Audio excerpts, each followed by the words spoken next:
Bonjour à toutes et à tous, bienvenue, je suis Audrey Vuettaz et vous écoutez Trait d'Union. Vous trouvez que l'Union européenne c'est trop compliqué? Grâce à ce podcast, vous allez tout comprendre. Et si vous souhaitez le soutenir, sachez que vous pouvez le faire à partir d'1 € par mois en cliquant sur le lien Patreon que vous trouverez en description. En ce début d'année, j'ai décidé de lancer un nouveau rendez-vous avec le podcast. Une fois par mois, je vais interviewer un ou une députée européenne sur les sujets qui font l'actualité de l'Union européenne et qui font l'actualité de ceux ou de cette députés. Ça aura donc lieu une fois par mois sur Instagram en direct et puis ensuite vous pourrez retrouver l'épisode en podcast. Et donc, c'est ce qui va se passer juste après puisque j'ai eu la chance pour inaugurer ce format d'interviewer Nathalie Loiseau et on a parlé d'international. On a parlé de la Syrie puisqu'elle revenait justement d'un déplacement en Syrie. On a parlé de l'attitude des États-Unis vis-à-vis de l'Union européenne avec Donald Trump et Elon Musk. On a évoqué l'Ukraine, on a évoqué aussi la Géorgie puisque Nathalie Loiseau a été observatrice au moment des élections fin 2024. Voilà, beaucoup d'international, beaucoup de choses très intéressantes dans l'interview de Nathalie Loiseau que je vous propose de retrouver dès maintenant. Nathalie Loiseau, je vais déjà vous présenter. Vous êtes eurodéputée française, membre du groupe Renew Europe. Alors Renew au Parlement européen, c'est plutôt les libéraux, les centristes. Et surtout, vous êtes membre de la Commission des Affaires étrangères parce qu'au Parlement européen, il y a des groupes de travail, des commissions. Donc vous êtes membre de la Commission des Affaires étrangères. Et donc ce soir, évidemment, on va parler de l'international, de tout ce qui concerne l'Europe à l'international. Et ma première question, si vous êtes d'accord pour y aller, Nathalie Loiseau. Avec plaisir. Je voulais revenir sur le fait que vous êtes rapporteur du Parlement européen sur la Syrie et que vous rentrez justement de Syrie. Vous y étiez ces derniers jours. Est-ce que c'est possible de nous en dire 2 mots? Oui, bonsoir d'abord et bravo pour cette initiative. Je reviens de Syrie, je suis rapporteur permanent. Ça veut dire que depuis 5 ans, depuis mon précédent mandat, je travaille sur la Syrie, mais je ne pouvais pas me rendre en Syrie. Parce que se rendre à Damas, c'était valider le régime de Bachar el-Assad et il était hors de question de le faire. Donc, dès le changement de régime, j'ai décidé d'aller en Syrie pour simplement écouter ce que les Syriens, les hommes, les femmes de différentes communautés, de différentes origines avaient à dire sur ce qu'ils avaient vécu, parce que c'est quand même 14 ans de guerre et 54 ans de dictature, et comment ils voyaient le futur de leur pays et ce qu'ils attendaient de l'Europe. Et alors, est-ce qu'il y a des choses qui vous ont évidemment, je l'imagine, marqué? C'est évidemment un voyage passionnant sur lequel je suis en train d'essayer de mettre des mots sur tout ce que j'ai vu et entendu. Je dirais que j'ai eu le sentiment d'un pays qui est à terre, des régions entières qui ont été détruites par les tapis de bombes de l'armée de Bachar el-Assad et de la Russie. Vous pouvez rouler pendant 2 heures et demie sur la route qui va de Damas à Alep et entre Homs et Alep, ce n'est que des destructions.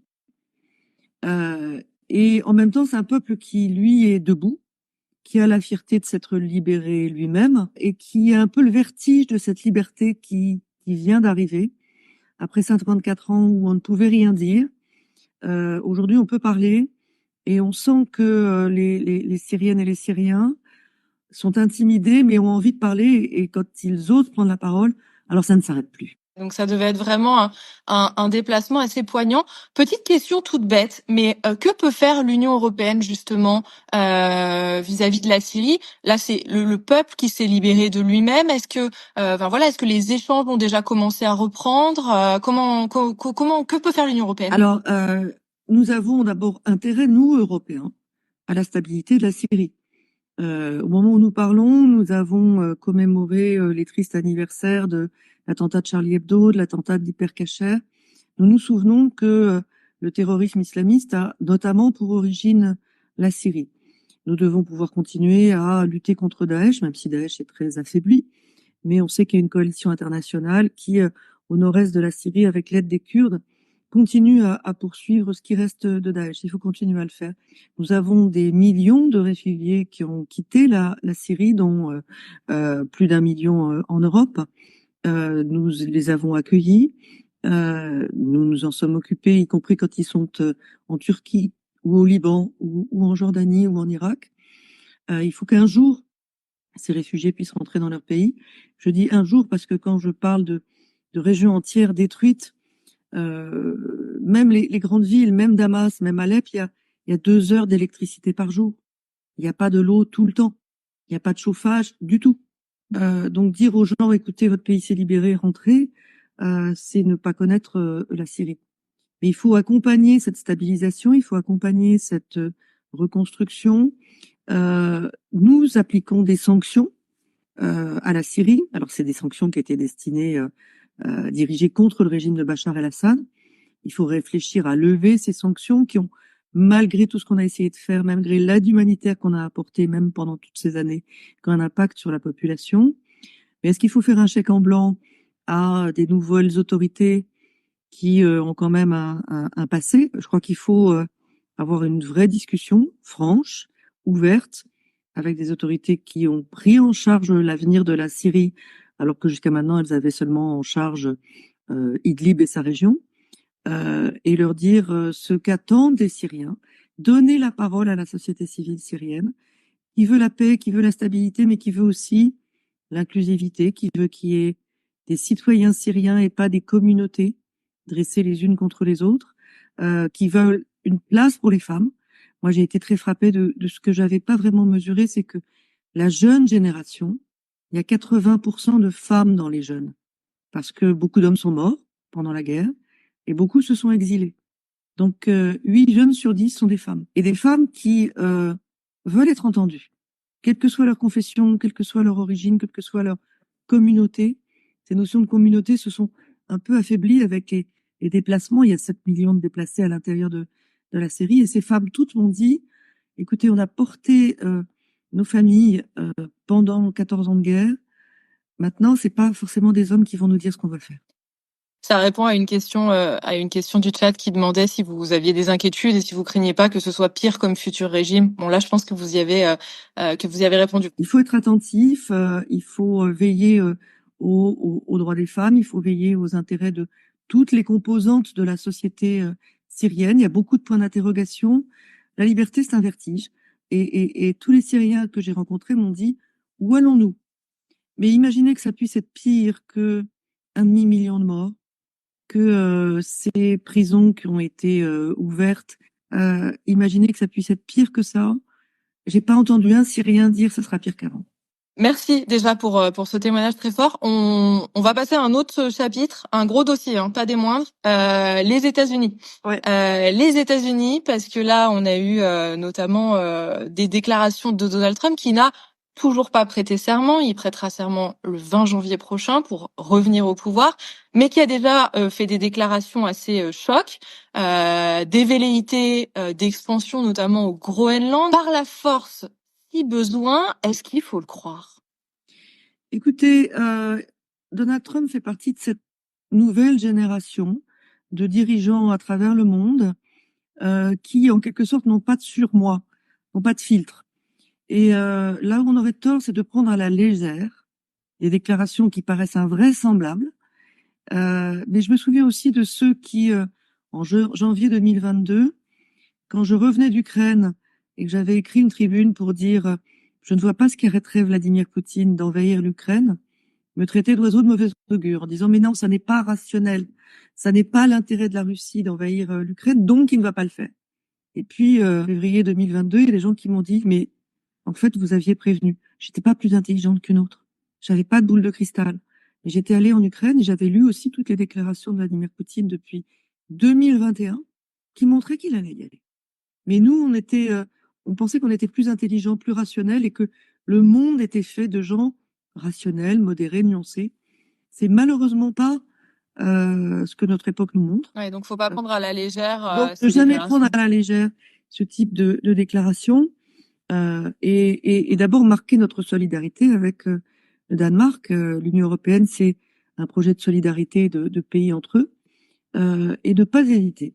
Comme l'a fait d'ailleurs le ministre français des Affaires étrangères, Jean-Noël Barrot, à dire c'est inacceptable et nous sommes aux côtés du Danemark. Il y a aussi Elon Musk, futur ministre de Donald Trump, homme le plus riche du monde, qui poursuit ses ingérences en Europe. Alors, il y a eu le Royaume-Uni. Dans l'Union européenne, il y a l'Allemagne. Hier, il affichait son soutien à la candidate d'extrême droite en Allemagne. Il utilise son réseau social, qui est quand même un réseau social extrêmement plébiscité, X.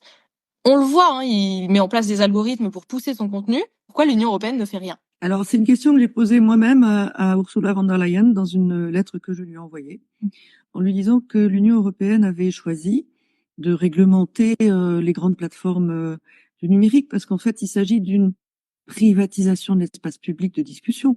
Et de la même manière que nos journaux, nos télévisions, nos radios doivent respecter des règles de pluralisme, des règles que ce qui est illégal dans la vraie vie doit être illégal dans les canaux de diffusion, des règles aussi de lutte contre la manipulation de l'information, que ce soit par de la désinformation ou par de la propagation artificiellement gonflée de certains contenus. Ces règles existent, elles ont été décidées par l'Union européenne, c'est ce qu'on appelle le Digital Service Act. C'est une loi européenne et il est impératif que les grandes plateformes s'y conforment et quand elles ne s'y conforment pas, que la Commission européenne sévisse. C'est prévu par le DSA. Des sanctions et, si nécessaire, même une suspension de ces plateformes dans l'Union européenne. Et il suffit pas de voter des lois, il faut les appliquer.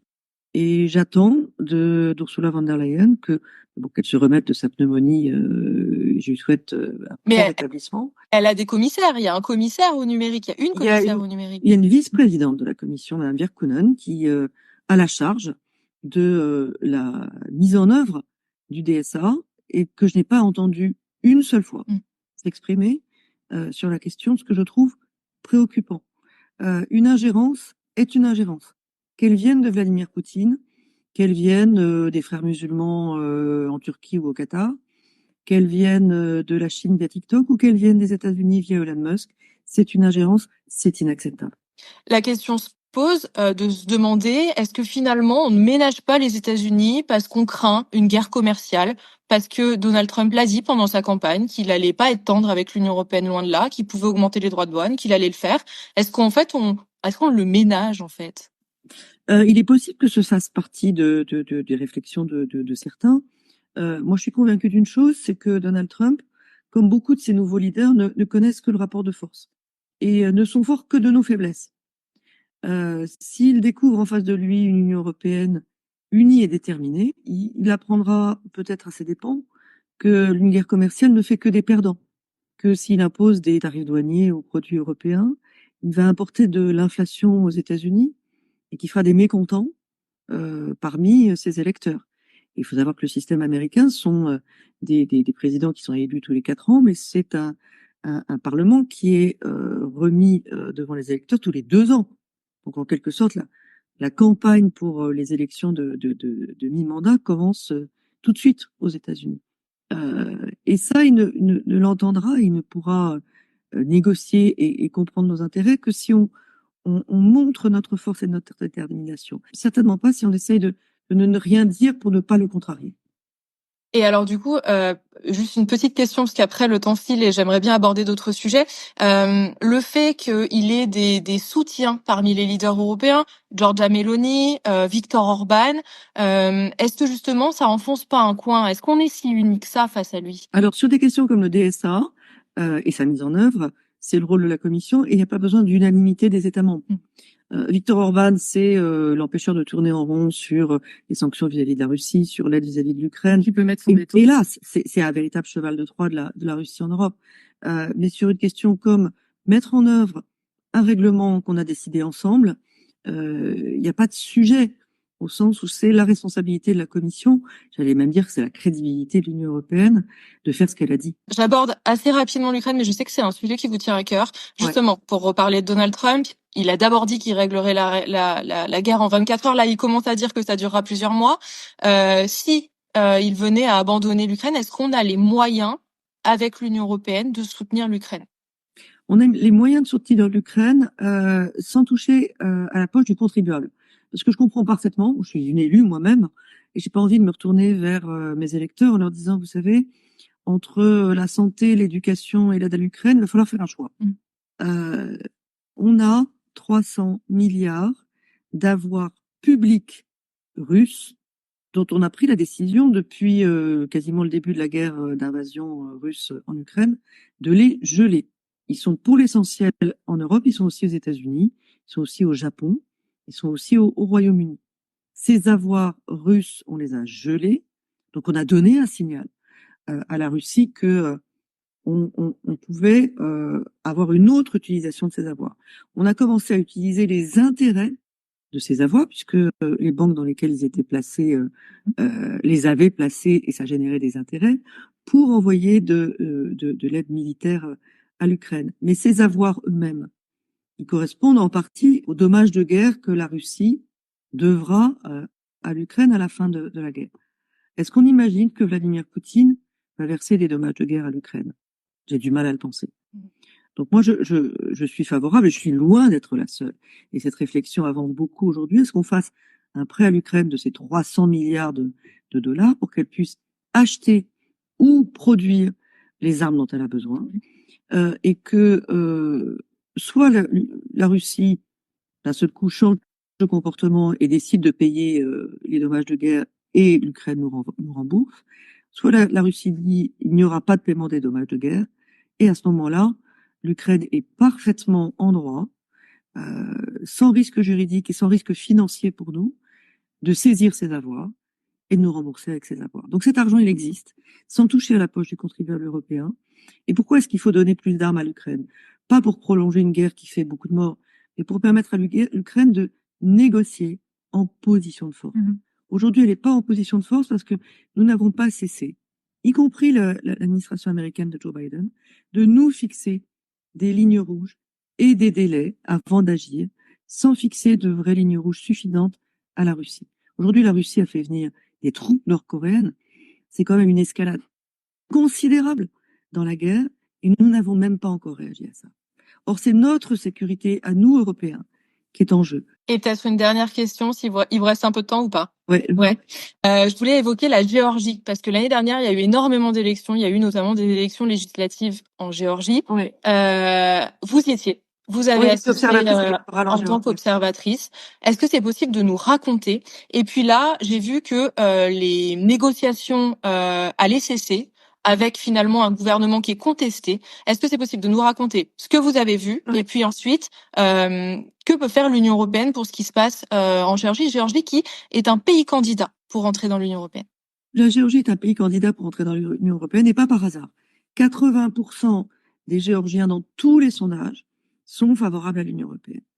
Et il faut se rappeler que c'est un pays qui, dès 2003, avait fait sa révolution démocratique, ce qu'on avait appelé la révolution des roses, une révolution pacifique, et était sorti du giron de Moscou.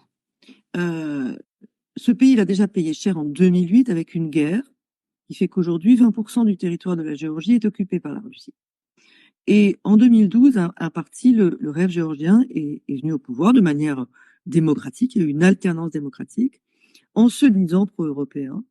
Et petit à petit, ce parti a montré son vrai visage, le visage d'un parti pro-russe dirigé par un oligarque qui a fait toute sa fortune en Russie.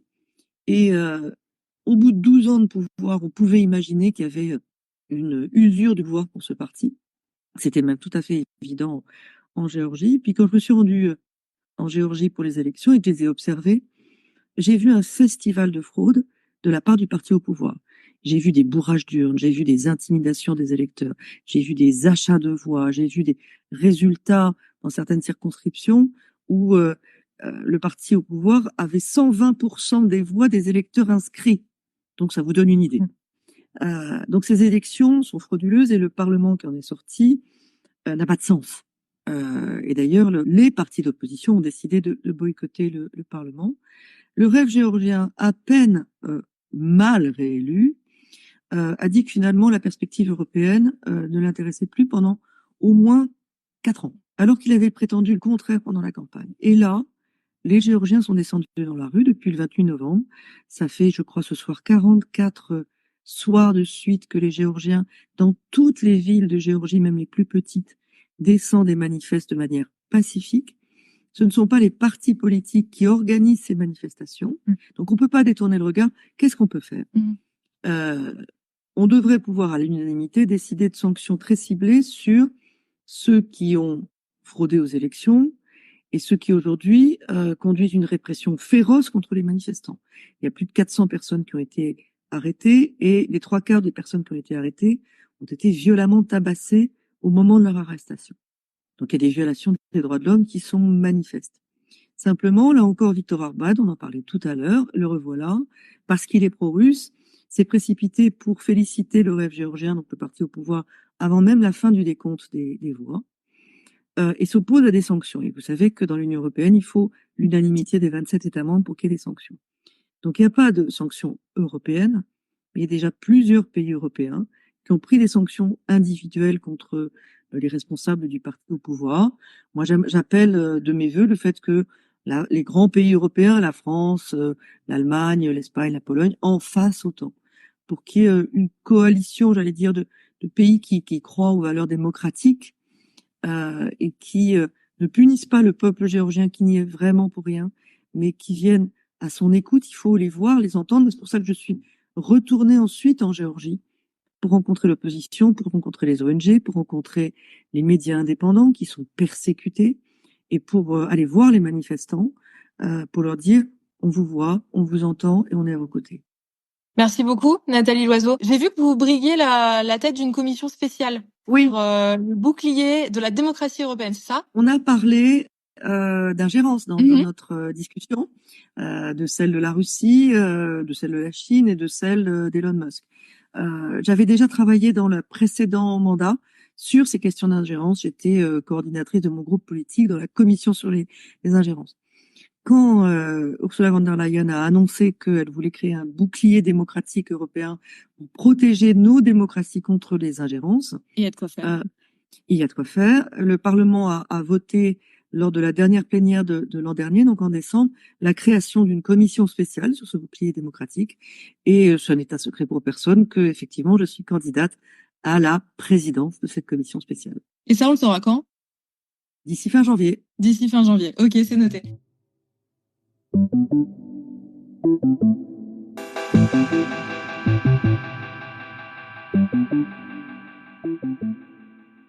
Voilà pour cet entretien qui aura été, je l'espère, aussi intéressant pour vous que pour moi.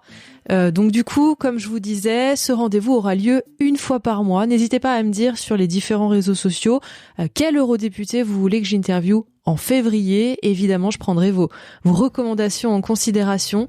Merci beaucoup à Nathalie Loiseau pour son temps précieux pendant une demi-heure pour nous parler justement de tous les sujets qui font l'international et qui concernent l'Union européenne. Je pense que c'est très intéressant pour notre compréhension de l'actualité. Donc merci à elle. Cet épisode touche à sa fin, donc comme je vous le disais, n'hésitez pas à me faire vos retours, vos commentaires sur les réseaux sociaux, sur Instagram ou sur Blue Sky, pour que je puisse les prendre en compte pour les prochains épisodes. À très vite!